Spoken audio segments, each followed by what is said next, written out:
Parashat Vayigash. Father Jacob has been mourning for the past 22 years the loss of his beloved son, Joseph, slated to be the heir apparent to the Abrahamic vision. He was also spending these years attempting to suppress his anger against his other sons, whom he suspects of foul play against Joseph. The family seems to be completely dissolving. There's no heir apparent. Jacob has lost confidence in all of his sons. He doesn't see a future. And then, amazing incidents unfold. The family goes to the Grand Vizier to purchase food. The Grand Vizier requests Benjamin. Benjamin is returned to the Grand Vizier.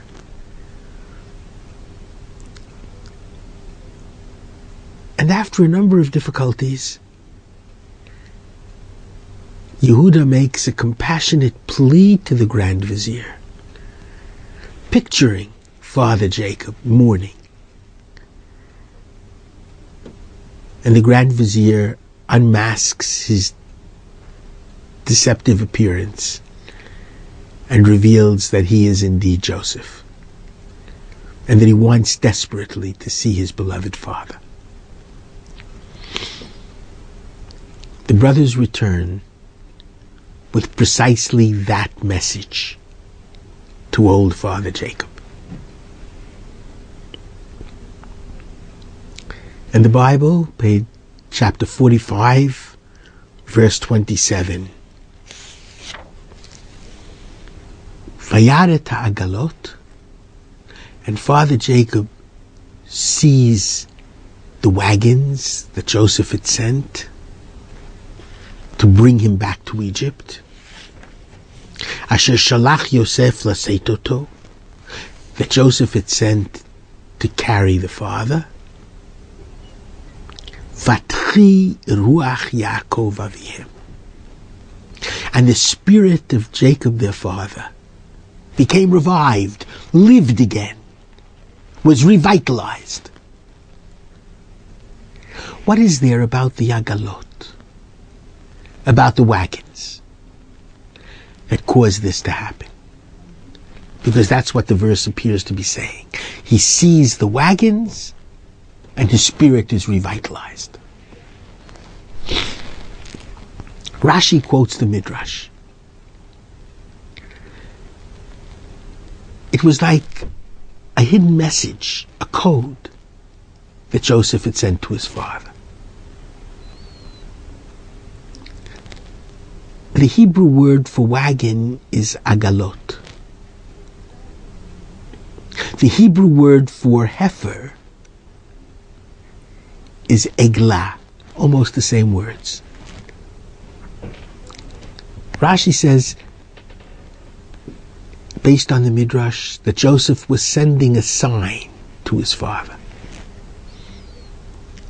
Remember the last thing we studied together when you sent me to look after the welfare of my brothers. Remember that we were studying together the portion at the end of the portion of Shoftim, the passage that deals with the broken-necked heifer, the Eglah Arufa, Eglah Agalah, heifer, wagon.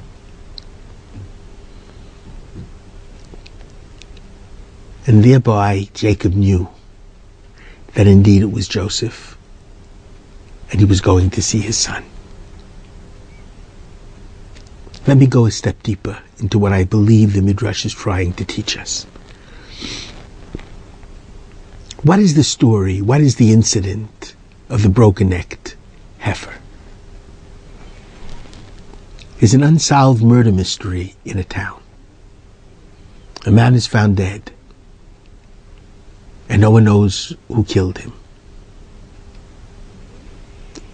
The elders of the town have to go to a riverbed and take a sacrifice, a heifer, and break its neck. And the elders cry out, "Our hands are not guilty for the blood of this individual." Now, a sacrifice is brought when a person did something unwittingly. And they, say the Torah, the elders, the mayor of the town, the rabbi of the town, the judge of the town, they, unwittingly perhaps, are guilty of the crime. Murders don't just happen. It means that there was someone who was starving and looking for food, and in stealing the food, killed the owner of the food. Or someone was going insane and there weren't the proper social services to take care of him.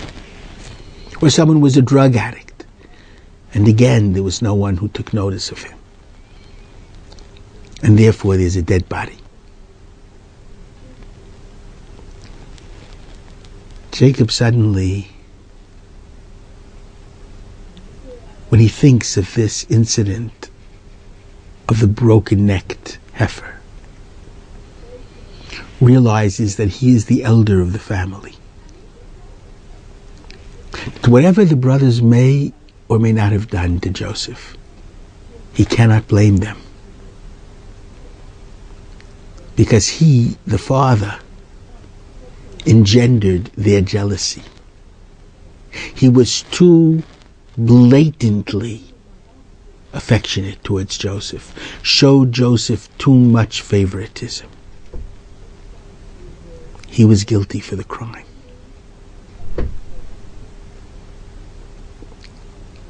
And he sees with the sign of the agalot, eglah, wagon, heifer, that Joseph has forgiven his father for his share in whatever tragedy occurred to him and brought him to Egypt in the first place. Now that Father Jacob understands that he's guilty, dare not blame anyone. And the head of the family is ready for forgiveness and repentance.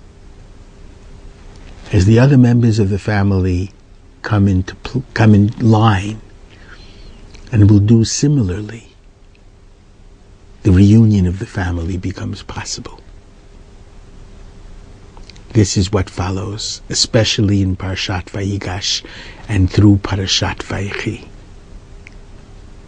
The reunion of the family based upon repentance and forgiveness, which begins with Father Jacob when he sees the agalot, eglah, wagons, heifer, sent by his beloved son.